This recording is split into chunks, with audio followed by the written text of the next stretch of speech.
अमरावतीमध्ये 26 तारखेला भव्य नागरी सत्कार आहे आणि कोणत्या भव्य लोकांचा, जे राम शिंदे विधान परिषदेचे सभापती आहेत, दत्तामामा भरणे हे मंत्री महोदय आहेत, वाशिमचे पालकमंत्री आहेत, पडळकरजी आहेत, बाबासाहेब देशमुख आणि इतर लोक आहेत.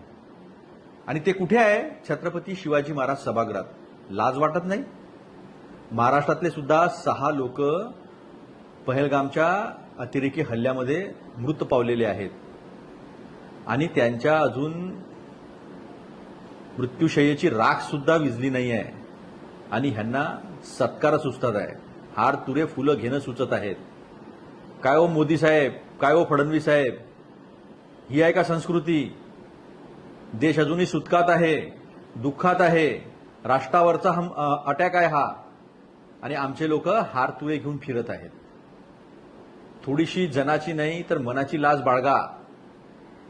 संविधानिक पदावर बसलेले आहात आपण, सभापती आहात विधान परिषदेचे, कायदे मंडळाचे प्रमुख आहात आपण, आणि अशा परिस्थितीत 26 तारखेला आपण जर नागरी सत्कार घेत असाल आणि तोही छत्रपती शिवाजी महाराजांच्या सभागृहात, काय विचार करत असतील छत्रपती शिवाजी महाराज? काय म्हटलं असतं जर अहिल्यादेवी होळकर आज राहिल्या असत्या तर? आपली नाही, कमीत कमी छत्रपती शिवाजी महाराज, राजमाता अहिल्यादेवी होळकर यांचा तरी विचार करायला पाहिजे नव्हता? करा, घ्या, सत्कार घ्या, जनता बघत आहे. फुलं घ्या, हार घ्या, नागरी सत्कार करा.